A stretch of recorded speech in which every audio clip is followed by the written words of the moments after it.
Welcome to The Explainer. Today, we're digging into a fascinating story, how a small workshop that made gear for horses, of all things, became probably the most powerful and exclusive luxury brand on the entire planet. I mean, really think about that question. It's a journey that spans almost 200 years, and the answer is a total masterclass in how to adapt and evolve, all without ever losing your soul. So to really get a grip on Hermès today, you have to rewind way back. We're talking about a world without influencers or Instagram, a world that revolved around horses and the very, very wealthy people who rode them. All right, let's get into it.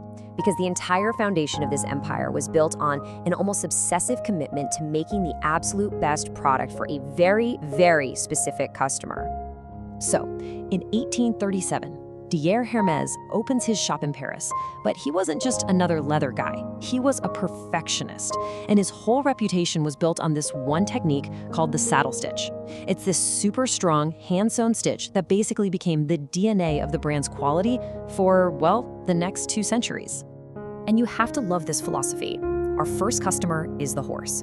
What that really means is that function and durability came before everything else.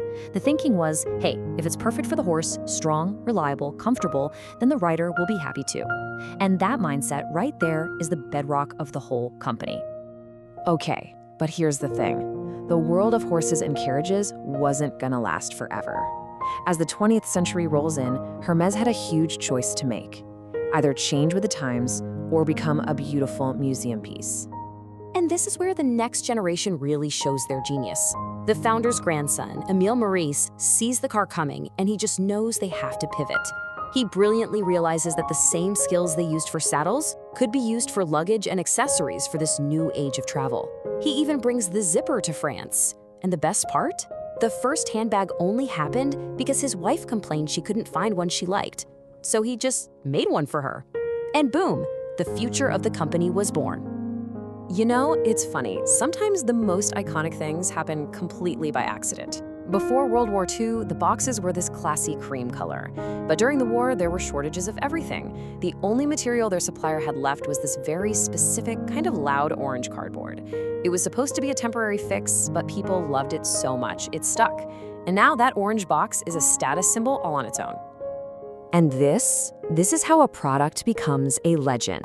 This bag was around for 20 years before it got famous, but then Grace Kelly, a global superstar, is photographed using her favorite Hermès bag to hide her baby bump from the press. That photo went viral, 1950s style. And from that moment on, it wasn't the sac à dépêches anymore. It was, and forever would be, the Kelly bag. But as iconic as the Kelly was, believe it or not, the brand's biggest star hadn't even been born yet. And its origin story is amazing. It was literally sketched out on a flight at 30,000 feet. So the story is just legendary. The actress Jane Birkin happens to be sitting next to the chairman of Hermès, Jean-Louis Dumas, on a plane. The stuff in her straw bag spills everywhere, and she starts complaining that she can't find a good, practical leather bag. Well, Dumas's ears perked up. And right there, on the back of an air sickness bag, the two of them started designing her dream bag together. And that moment, right there, is the whole Hermès ethos in a nutshell. This wasn't some marketing team trying to create the next it bag. This was a direct response to a real person's real need for a bag that was beautiful but also practical. And then, of course, they made it with the most incredible craftsmanship imaginable. So the Birkin wasn't just a new bag. It was the symbol of a whole new era for Hermès, one of super strategic, carefully controlled growth, all led by the brilliant Jean-Louis Dumas. So you always hear about the crazy wait lists for these bags, right? And you wonder, why is it so hard to get one? Well, it all comes down to this number, 18 hours.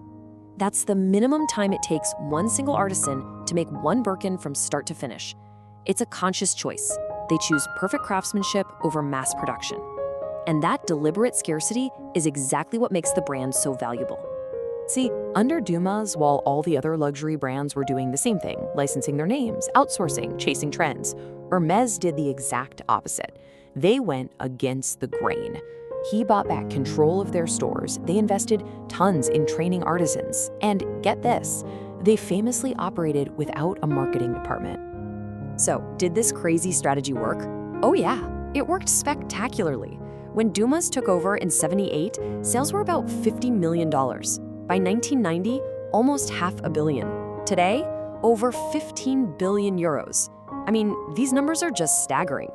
It's proof that patience and focusing on the product above all else can pay off big time. So, what does all this mean for Hermès today? Well, it's way more than just a company that makes amazing handbags. It's a whole universe of luxury, and it's all built on those same principles from the very beginning: quality and craftsmanship. No surprise, leather is still the heart of the business, making up over 40% of revenue. But look at this. The brand has successfully grown into this complete luxury empire with 16 different divisions in total. And each of these divisions has that same Hermès DNA. Their silk scarves are iconic. One is sold every 25 seconds. They have this incredible workshop called Petit H that takes leftover materials and turns them into these beautiful, one-of-a-kind objects. And unlike most brands, they don't just slap their name on a perfume. They have their own exclusive in-house perfumer, their own nose. Really, it all comes back to this quote from Jean-Louis Dumas. This is the key. We don't have a policy of image. We have a policy of product. That's why you never see them paying celebrities to be brand ambassadors or splashing logos all over everything. They truly believe the product is the best ad they could ever have. The quality speaks for itself. And that brings us to the big takeaway from this whole story. In a world that is obsessed with speed, with getting everything now, Hermès built an empire by doing the exact opposite. They deliberately slowed down. And what they've proved is that by perfecting a tradition, by absolutely refusing to compromise, you can create something that isn't just a luxury good, but something that is truly, completely timeless.